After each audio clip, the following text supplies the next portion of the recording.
Hello everyone, welcome to my channel world of NCERT. আজকের ক্লাসে আমরা ইকোনমিক্স নিয়ে একটু ডিসকাস করব, যেটা এই বছরে প্রথমবার ইনক্লুড করা হলো। ইকোনমিক্সের একটা বাস্ট পার্ট দিয়ে দেওয়া আছে, যেখানে টোটাল 35 মার্কসের ইকোনমিক্স থাকবে। কিন্তু সেখান থেকে যা আইডিয়াস দেওয়া আছে সিলেবাসে কমপ্লিটলি, সেটার ভিতর থেকে, যেহেতু প্রথমবার সিলেবাস চেঞ্জ হয়েছে, সেটার ভিতর থেকে কোয়েশ্চেন আনসার আসবে, আমরা ধরে নিতে পারি। যদি আপনি টপিকটা বুঝে প্রিপেয়ার করে থাকেন, তাহলে এটা খুব ইজিলি আপনি কভার করতে পারবেন খুব কম সময়ের মধ্যে। বিশদে কোনো কিছু এখানে এতটাও টাফ কিছু দেয়নি, খুব সাধারণ সাধারণ জিনিস সিলেবাসের মধ্যে ইনক্লুড করা হয়েছে। তো আজকের ভিডিওতে আমরা ডিসকাস করব যে প্রথম টপিকটা আছে সেটা নিয়ে। প্রথম টপিকটা, যেটা ইউনিট 1-এর মধ্যে রাখা হয়েছে 5টা পয়েন্ট, সেখানে প্রথম যে পয়েন্টটা সেটা হচ্ছে introduction to economics, concept and definition of economics. প্রথমেই বলা হচ্ছে এখানে ইকোনমিক্সের কনসেপ্টটা কি, ইকোনমিক্সের ডেফিনেশন কি, ক্যাপিটালিস্ট ইকোনমি কি, সোশ্যাল ইকোনমি কি, আর মিক্সড ইকোনমি কি। এগুলি হচ্ছে ইকোনমিক্সের বিভিন্ন বিভিন্ন ভাগ, যেটাতে টাইপ আমরা বলবো যে ইকোনমিক্সের ডেফিনেশন কি। প্রথমে তারা জিজ্ঞেস করছে ইকোনমিক্স বলতে তুমি কি বোঝো, ধারণাটা কি। আর নেক্সট হচ্ছে ইকোনমিক্সের বিভিন্ন কনসেপ্ট, যে এই রকমের ক্যাপিটালিস্ট ইকোনমি কাকে বলে, সোশ্যালিস্ট ইকোনমি কাকে বলে, মিক্সড ইকোনমি বলতে কি বুঝো। তো কোয়েশ্চেনগুলি এরকম আসবে। আপনাকে একটা উদাহরণ দিয়ে দেওয়া হলো, তারপর বলা হলো যে যেমন সমীরের বাবার একটা কোম্পানি আছে, সেটা থেকে প্রতি বছর 50,000 টাকার লাভ হয়। এবার এই ধরনের কোম্পানিটা কোন ইকোনমির আন্ডারে আসে, তো আপনাকে বলতে হবে সেটা কি ক্যাপিটালিস্ট ইকোনমি, নাকি সোশ্যালিস্ট ইকোনমি, নাকি মিক্সড ইকোনমি। তো চলুন আমরা একটু ইন্ট্রোডাকশন দিয়ে শুরু করি। এটা নিয়ে আমরা বিশদে আলোচনা করব, যেহেতু এটা আমাদের ইন্ট্রোডাক্টরি ক্লাস। আমি একটু আলোচনা করব, সেটা নিয়ে খুব ডিটেলসে যাব না। যদি আপনারা মনে হয় যে আপনি এরকম ভিডিওস আরও আপনার চাই ইকোনমিক্স নিয়ে, ইকোনমিক্সে কারোর কোনো সমস্যা আছে, তাহলে আমরা কন্টিনিউ করব ভিডিওটা। তো প্রথমেই যেটা বলা হচ্ছে ইকোনমিক্সের কনসেপ্ট। ইকোনমিক্সের কনসেপ্ট বলতে আমি কি বুঝি? An economy means the system by which a country or region organizes the production, distribution and consumption of goods and services. তো একটা দেশের মধ্যে থাকতে গেলে এটার একটা অর্থনীতি দরকার। একটা দেশকে পরিচালনা করার জন্য একটা অর্থনীতির দরকার হয়ে থাকে। অর্থনীতিটা ডিপেন্ড করে ওই দেশের মধ্যে কি কি প্রডিউস হচ্ছে, কিভাবে ওই প্রোডাকশনগুলিকে সেল করা হচ্ছে, বাইরে সেল করা হচ্ছে নাকি দেশের ভিতরেই সেল করা হচ্ছে, কী ধরনের আর্থিক লাভ ওইগুলি থেকে হচ্ছে, সবটা মিলিয়ে যে ব্যাপারটাকে গভর্নমেন্ট বা প্রাইভেট সেক্টর মিলে সম্মিলিতভাবে কোনো কোনো সময় বা আলাদাভাবে নির্ধারণ করে থাকে, এবং যেই অর্থনীতির উপর বেস করে একটা দেশের অর্থনীতি গড়ে ওঠে বা পরিচালিত হয় একটা দেশ, তাকেই বলা হয় ইকোনমি বা অর্থনীতি। তো ইকোনমি জিনিসটাকে আমার বুঝতে গেলে একটা দেশের মধ্যে যে গুডস অ্যান্ড সার্ভিসেস বলা হচ্ছে, যে প্রোডাকশনগুলি আছে সেগুলিকে গুডস বলা হচ্ছে, আর সার্ভিসেস হচ্ছে একটা দেশের মধ্যে যে রকমের জব আমরা বলতে পারি, যে রকমের চাকরি আছে, যে রকমের সেক্টর আছে, ওইগুলিকে ইকোনমির দিক থেকে বেস করে। যেমন আমাদের ব্যাংক হচ্ছে একটা ইকোনমিক সেক্টর, ওইখান থেকে প্রতি বছর গভর্নমেন্ট কিছুটা লাভ করে, কিভাবে ওইটাকে ডিস্ট্রিবিউট করা হলো সেটা আসে ইকোনমির আন্ডারে। ইকোনমির কনসেপ্ট বলতে আমরা বুঝি একটা দেশের মধ্যে যেরকম গুডস অ্যান্ড সার্ভিস ডিস্ট্রিবিউট করা হয়, প্রডিউস করা হয়, এবং ওইটা থেকে মানি আর্ন করে, ওইটার উপর বেস করে দেশটা চলে, তাকে বলা হয় ইকোনমি।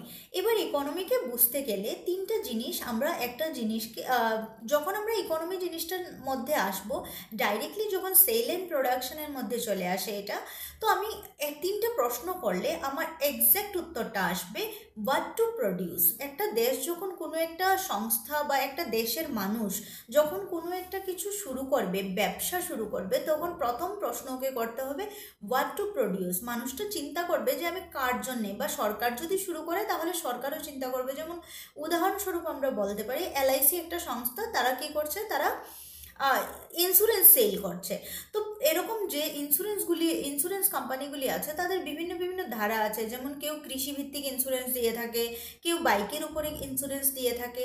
তো এই যে ইন্স্যুরেন্স স্কিমগুলি শুরু হয়েছে, এটা শুরু করার আগে প্রথম কোয়েশ্চেন তারা করেছে নিজেকে যে হোয়াট টু প্রডিউস, আমরা কি প্রডিউস করব। তো উত্তরটা হলো তারা ইন্স্যুরেন্স প্রডিউস করলো। হাউ টু প্রডিউস, এবার জিনিসটাকে কিভাবে প্রডিউস করবো। এবার আমি ইন্স্যুরেন্স থেকে সরে আসি, আমি একটা জুস ফ্যাক্টরি শুরু করলাম। জুস ফ্যাক্টরিতে কি হলো, প্রথমে কোয়েশ্চেন আসবে হোয়াট টু প্রডিউস, তো উত্তর আসলো আমার জুস, আমি জুস প্রডিউস করব। হাউ টু প্রডিউস, এবার হাউ টু প্রডিউসের মধ্যে আমার জায়গা লাগবে, আমার একটা সরকারকে একটা ট্যাক্স দিয়ে একটা প্রপার্টি আমাকে ল্যান্ড করতে হবে যেখানে আমি প্রোডাকশনটা শুরু করব। হাউ টু প্রডিউস, আমাকে প্ল্যান করতে হবে যে আমি কিভাবে প্রোডাকশনটা করব। ফর হুম টু প্রডিউস, তারপর আমার ভাবতে হবে আমি তো প্রোডাকশনটা করে নিলাম, আমি প্রডিউস করলাম একটা জিনিস, এই জিনিসটা আমি সেল কার কাছে করব, আমার কাস্টমার কারা হবে, তারা কি ছোট বাচ্চারা হবে, নাকি একটা এজ লিমিটের মানুষ হবে, নাকি সবার জন্যই আমার এই জুসটা অ্যাপ্লিকেবল হবে। তো এইভাবে আমাকে ডিসকাস করতে হবে যে ফর হুম টু প্রডিউস, এই তিনটা কোয়েশনের উত্তর দিয়ে আমি ইকোনমি জিনিসটাকে বুঝতে পারি। তারপর আমি আসলাম প্রথম যে ভাগটা আছে ইকোনমিক, সেটা হচ্ছে ক্যাপিটালিস্ট ইকোনমি। ক্যাপিটালিস্ট ইকোনমি বলতে বোঝায় যেখানে মালিক একজন মানুষ হয়, সেখানে কোনো গভর্নমেন্ট মালিক থাকে না, একজন মানুষের দ্বারা একটা সেক্টর পরিচালিত হয় এবং ট্যাক্স হিসাবে এটার একটা পার্ট গভর্নমেন্টকে দেওয়া হয়। এটাকে ফ্রি মার্কেট ইকোনমিও বলা হয়ে থাকে, also called free market economy. এটার ফিচার কি কি হয় আমরা দেখি। ফিচারের মধ্যে আছে অল রিসোর্সেস, মানে ওই ফ্যাক্টরিটাতে ক্যাপিটালিস্ট ইকোনমিতে যা যা ইউজ হবে, যেমন ল্যান্ড, যেই জায়গার মধ্যে কাজটা হবে, ফ্যাক্টরিজ, ক্যাপিটাল মানে হচ্ছে এখানে মূলধন, যেই টাকাটা ব্যবহৃত হবে, আর প্রাইভেটলি ওন, সবটার মালিক একজন প্রাইভেট পার্সন থাকে, এটা ব্যক্তিগত বিষয় হয়ে থাকে। Production is done for profit, আর এখানের মূল যে উদ্দেশ্য থাকে সেখানে কোনো সোশিয়াল ওয়ার্ক বা সামাজিক চিন্তা রেখে করা হয় না, সেখানে একটাই উদ্দেশ্য থাকে, প্রফিট আর্ন করা।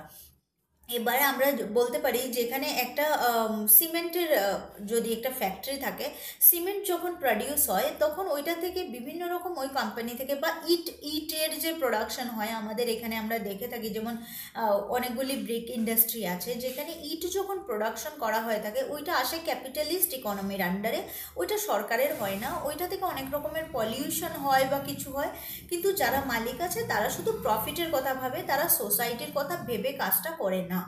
তো যে ক্যাপিটালিস্ট ইকোনমির মেইন বক্তব্য হচ্ছে প্রাইভেট প্রপার্টি আর demand and supply market forces, সেটার মধ্যে দেখা হবে যে একটা জিনিসের ডিমান্ড কতটা, সের উপর নির্ভর করে একটা জিনিসের সেল তারা প্রডিউস করে থাকে। যেমন একটা এরিয়াতে মানুষ কি করে, ওইখানে মানুষটা সব মানুষ নিরামিষ খায়, একটা এরিয়া একটা গ্রাম আমি ধরে নিলাম, ওই গ্রামের মধ্যে যদি একটা মানুষ একটা মাংস কাটার মেশিনের শপ খুলতে চায়, তখন ওখানে ওটা চলবে না, কারণ আমাকে বুঝতে হবে যে আমি কোন এরিয়াতে, আমার কাস্টমার কারা, তারা কে কিনবে না কিনবে সবটা আমাকে ভেবে নিতে হবে।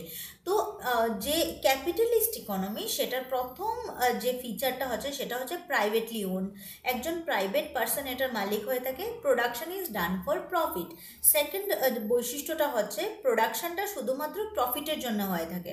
Prices are decided by demand and supply, যতটা ডিমান্ড আসবে ততটাই সাপ্লাই হবে, সেটার উপর নির্ভর করে ক্যাপিটালিস্ট ইকোনমিটা চলে থাকে। যদি একটা শহরে বৃষ্টি পড়ে, ওইখানে 500 জন মানুষ আছে, তো তারা ভাববে যে 500 জনের বৃষ্টির সিজনে 500টা ছাতি লাগবে, তো তারা 500টা ছাতি প্রডিউস করলো।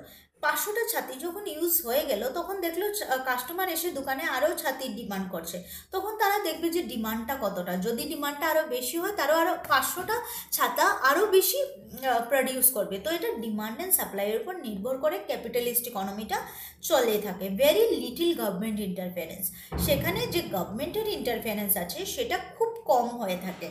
কী রকমের কম হয়ে থাকে, যেমন নামমাত্র কিছু রুলস রেগুলেশন লাগিয়ে দেবে গভর্নমেন্ট, যে আপনার যদি ওন করতে চান, প্রফিট আর্ন করতে চান, তাহলে এই রুলস রেগুলেশন আপনাকে মানতে হবে। সেখানে গভর্নমেন্টের ডাইরেক্ট কোনো ইনভলভমেন্ট থাকে না। আমরা কোন ইকোনমি নিয়ে কথা বলছি, আমরা ক্যাপিটালিস্ট ইকোনমি নিয়ে কথা বলছি, যা ব্যক্তিগত সম্পত্তিকে নির্ধারণ করে থাকে। উদাহরণ হিসাবে আমরা বলতে পারি ইউএসএ এবং ইউকের উদাহরণ, সেখানে যে ইকোনমিটা হচ্ছে সেটা হচ্ছে ক্যাপিটালিস্ট ইকোনমি। যদি দেশের উদাহরণ দেওয়া যায় তাহলে ইউএসএ হচ্ছে ক্যাপিটাল ইকোনমি। তারপর নেক্সট যে ইকোনমিটা আছে সেটা হচ্ছে সোশিয়ালিস্ট ইকোনমি। সোশিয়ালিস্ট ইকোনমিটাকে অলসো প্ল্যান্ড ইকোনমিক বলা হয়ে থাকে। কেন প্ল্যান্ড ইকোনমি বলা হয়, আমরা এটার যে বৈশিষ্ট্যগুলি আছে সেটা পড়লেই বুঝে নিতে পারবো। All resources are owned and collected by the government. Socialist ইকোনমিতে যা কিছু আসছে সবটা হচ্ছে গভর্নমেন্টের মালিকানাধীন, গভর্নমেন্ট এটার একচ্ছত্র মালিক। যে কোনো একটা প্রোডাকশন হলো, একটা ইন্স্যুরেন্স কোম্পানি হলো, ওইটার মেইন প্রফিটটা যাবে গভর্নমেন্টের কাছে। একটা সিমেন্টের ফ্যাক্টরি হলো, ওইটার মেইন প্রফিট যেটা হবে সেল করে ওইটা যাবে গভর্নমেন্টের খাতায়। সব কিছুর ডাইরেক্ট যে মালিক হয়ে থাকে সেটা হয় গভর্নমেন্ট। আমরা কোন ইকোনমির কথা বলছি? আমরা সোশিয়ালিস্ট ইকোনমির কথা বলছি। তো আপনারা এই কথাটা দিয়ে লিঙ্ক রাখতে পারবেন যে সোশিয়ালিস্ট মানে সোসাইটি নিয়ে যে ডিল করে সেটা হচ্ছে ডাইরেক্ট গভর্নমেন্ট। সোশ্যাল ইকোনমিক্স জিনিসটা গভর্নমেন্টকে প্রফিট আর্ন করতে সাহায্য করে। Production is done for social welfare not profit. তো এখানে সবসময় সোশ্যাল ওয়েলফেয়ারের কথা চিন্তা করে প্রোডাকশন করা হয়ে থাকে, এখানে প্রফিটের জন্য সব কিছু করা হয়ে থাকে না। আমরা দেখতে পেলাম যখন কোভিডের সিজনে ভ্যাকসিন দেওয়া হলো, ভ্যাকসিন প্রোডাকশনের যে কোম্পানিগুলিকে দেওয়া হলো ওইটার পুরাটা টাকা গভর্নমেন্ট পে করলো, আমরা অলমোস্ট ফ্রিতে ভ্যাকসিন নিয়ে নিলাম। ওইখানে যে প্রোডাকশনটা হলো সেটা সোসাইটির কথা চিন্তা করে করা হলো, এখানে প্রফিট আর্ন করার জন্য ভ্যাকসিনের প্রোডাকশন করা হয়নি। থার্ড হচ্ছে government decide prices, production and distribution. এসব ক্ষেত্রে সোশ্যালিস্ট ইকোনমির ক্ষেত্রে একটা জিনিসের প্রাইস কত হবে, একটা জিনিসটাকে কীরকমভাবে ডিস্ট্রিবিউট করা হবে এবং প্রোডাকশন কত পরিমাণে হবে সবটাই নির্ধারণ হয়ে থাকে গভর্নমেন্টের দ্বারা। উদাহরণ হিসাবে আমরা দেখতে পারি রেশন শপ। রেশন শপের মধ্যে যে প্রাইসেসগুলি আপনি দেখতে পাবেন বিভিন্ন জিনিসের, আটার, চালের, ডালের বা তেল, সাবান সব কিছু বাইরের যে দোকানগুলি থেকে অনেকটা কম থাকে, কারণ এটার প্রাইস নির্ধারণ করা হয় সোসাইটির সব মানুষের যাতে সাহায্য হয় সেটার জন্যে, এবং সোসাইটির কথা মাথায় রেখে গভর্নমেন্ট এটার প্রাইস নির্ধারণ করে থাকে। তো রেশন শপের মধ্যে যে আমরা ডিস্ট্রিবিউশন প্রোডাকশন দেখতে পাচ্ছি সেটা হয়ে যাবে আমাদের একটা সোশ্যালিস্ট ইকোনমির এক্সাম্পল। আবার আমরা যে বাইরের দোকান থেকে একটা জিনিস কিনতে যাই ওইটা হয়ে যাবে ক্যাপিটালিস্ট ইকোনমির উদাহরণ, কারণ ওইটার একচ্ছত্র একজন মালিক থাকে, গভর্নমেন্ট ওইটার মালিক হয় না, কিন্তু রেশন শপের মালিক হচ্ছে গভর্নমেন্ট। তাই রেশন শপের মধ্যে যা যা জিনিসপত্র পাওয়া যায় সেটার দাম নির্ধারণ হয়ে থাকে এবং কাকে কোন পরিমাণ কী দামে দেওয়া হবে। যেমন আপনি দেখতে পাচ্ছেন বিপিএল এর জন্য একটা প্রাইস থাকে, এপিএল এর জন্য একটা প্রাইস থাকে এবং যারা অন্তর্দয় আছে তাদের জন্য একটা প্রাইস থাকে। তো ওই পুরাটা কাদেরকে ডিস্ট্রিবিউট করা হবে এবং কি প্রাইসে ডিস্ট্রিবিউট করা হবে সেটা ডিসাইডেড বাই গভর্নমেন্ট হয়ে থাকে। কোন ইকোনমিতে? সোশ্যালিস্ট ইকোনমিতে। তো সোশ্যালিস্ট ইকোনমির যদি কোনো দেশের আমি উদাহরণ দিতে চাই তাহলে ইউএসএসআর আর কিউবা, এই হচ্ছে দুইটা সোশ্যালিস্ট ইকোনমির দেশ যেখানে সব কিছু নির্ধারিত হয় গভর্নমেন্টের পারমিশন নিয়ে। থার্ড যে ইকোনমিটা আছে এটাকে বেস্ট ইকোনমিও বলা হয়ে থাকে, সেটা হচ্ছে মিক্সড ইকোনমি। মিক্সড ইকোনমি মানে হচ্ছে একটা দেশ যদি মিক্সড ইকোনমির আইডিয়া পোষণ করে থাকে তাহলে সেখানে কি হবে, সেখানে ক্যাপিটালিস্ট ইকোনমির যে বৈশিষ্ট্যগুলি আমরা দেখেছি সেটাও থাকবে, আবার সোশ্যালিস্ট ইকোনমির যে বৈশিষ্ট্যগুলি আমরা দেখেছি সেটাও থাকবে। সেখানে কোনো কোনো আমাদের এখানে আমরা দেখতে পাই দুই রকমের হসপিটাল থাকে, এক হচ্ছে গভর্নমেন্ট হসপিটাল আর একটা হচ্ছে প্রাইভেট হসপিটাল।